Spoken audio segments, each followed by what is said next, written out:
Hello, I am Regi. And I am Lalitha. Greetings from Sittilingi in Tamil Nadu. In the next few minutes, we will take you through our journey along with the other people of our valley in the last 3 decades.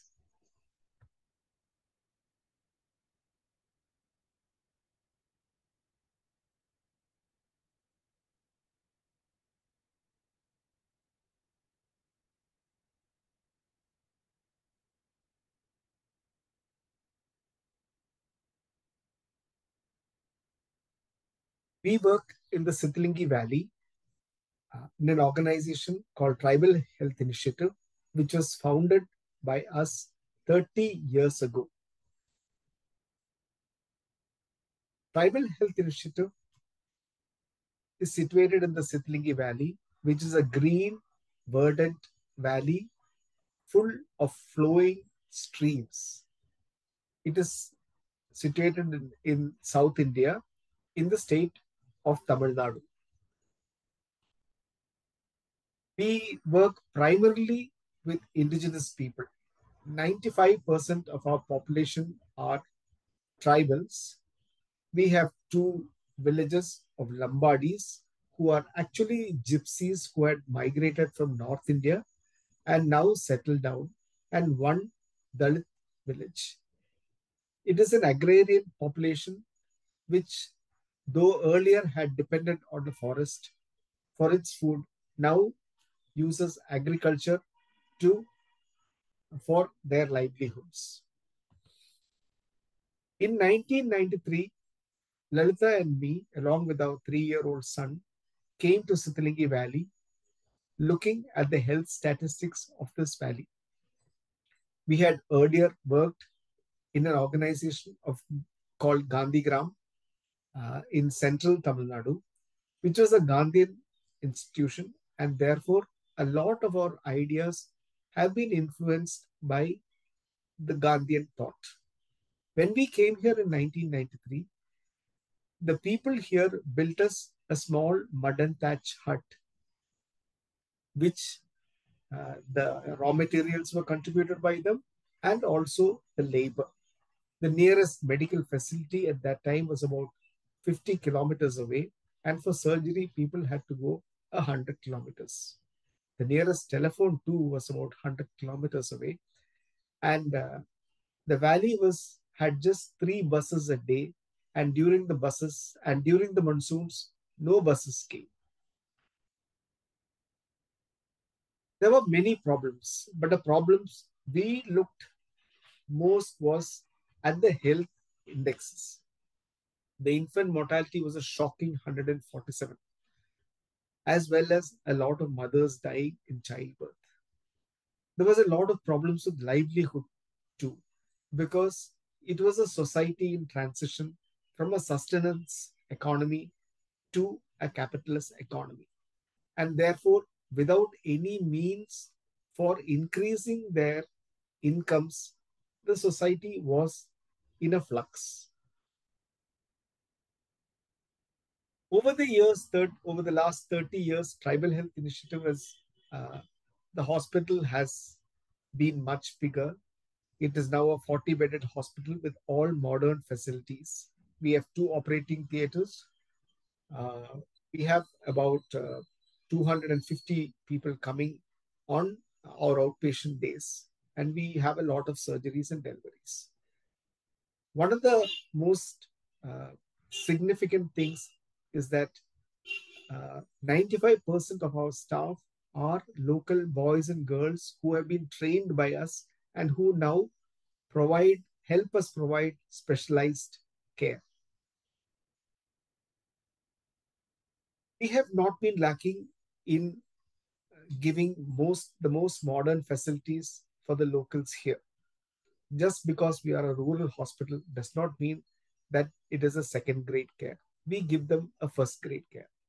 Along with that, we have also trained local tribal girls and tribal women to work in the villages to help increase the health indexes. Our nurses and our health workers go to each village and look up all the pregnant mothers, they look after the children, they look after the aged. And years of sustained work help us to reduce the infant mortality from 147 to 2020 by 2008. The infant mortality in India is even now 28. We have no maternal deaths for the last 15 years now.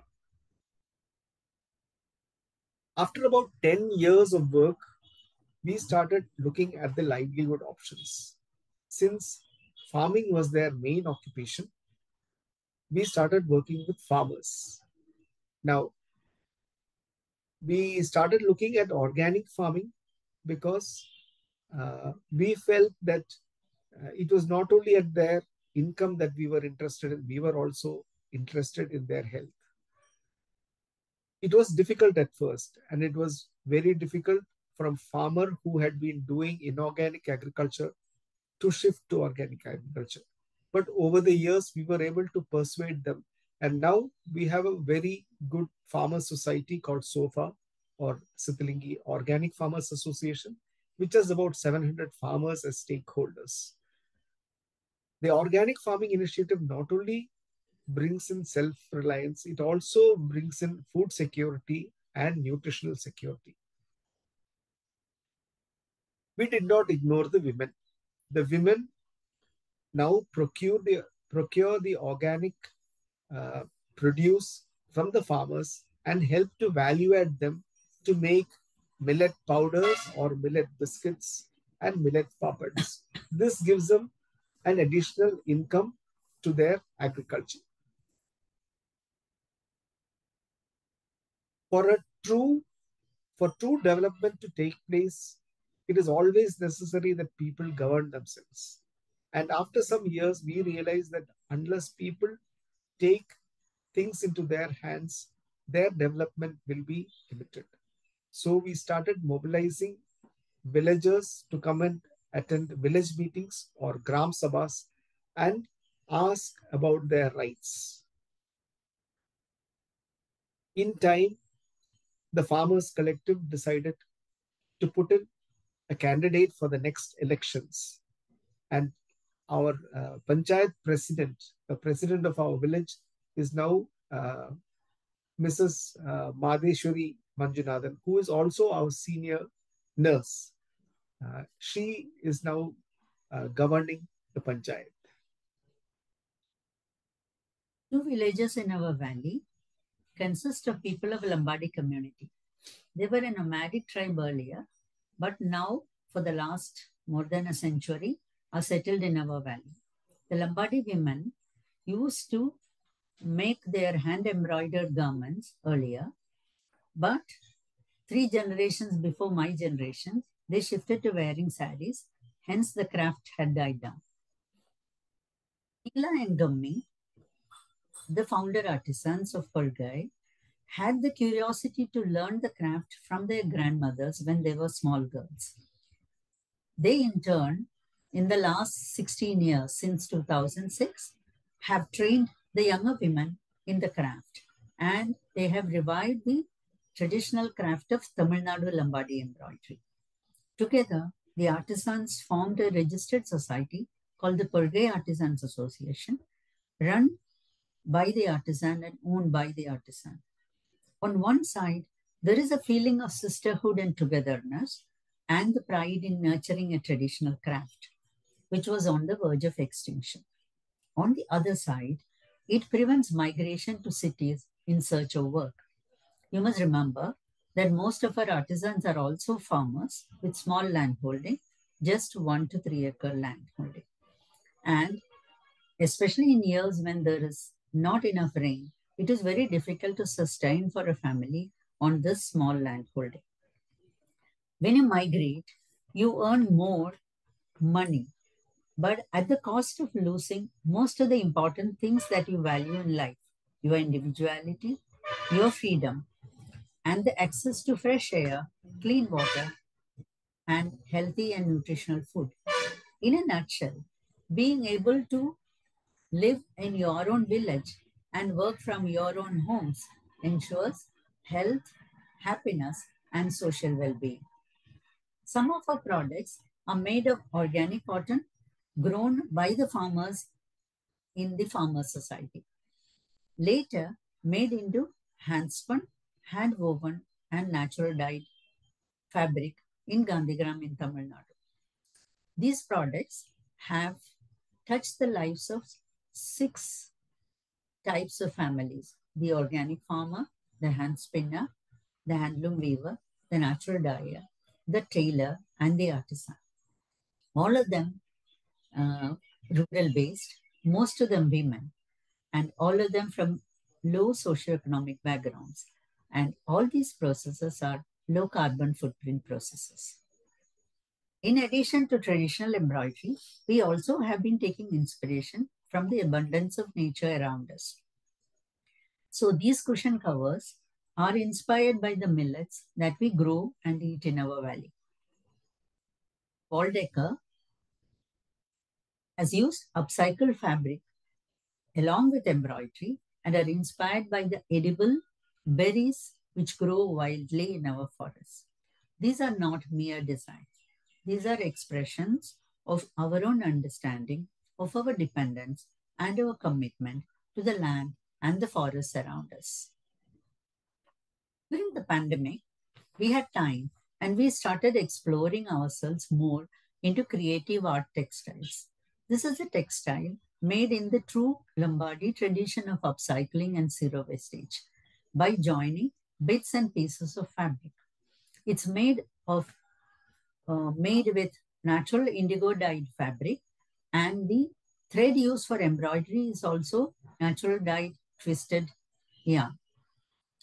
The artisans have created one panel exploring the agrarian cycle from ploughing to the use of grain at home. And in another panel, they have done our night and early morning sky in Sittilingi. And in the third panel is our valley, an aerial view of Sittilingi Valley with our fields, the streams, and the forests around us. This is 4 generations of women. Mangi Amma, her daughter Kupi, the 2 generations who skipped the craft, and Kupi's daughter Ranjita, who was part of the revival and is an artisan, and her daughter Anita. More than anything else, PORGAI is about our women having the opportunity to understand their own self-worth and regaining their self-confidence. It shows the significance of rural-based, women-centered, fair, sustainable, and small enterprises. And at a time when things around us in our country, as well as globally, is not so great, we have decided that we refuse to give up hope for a better tomorrow.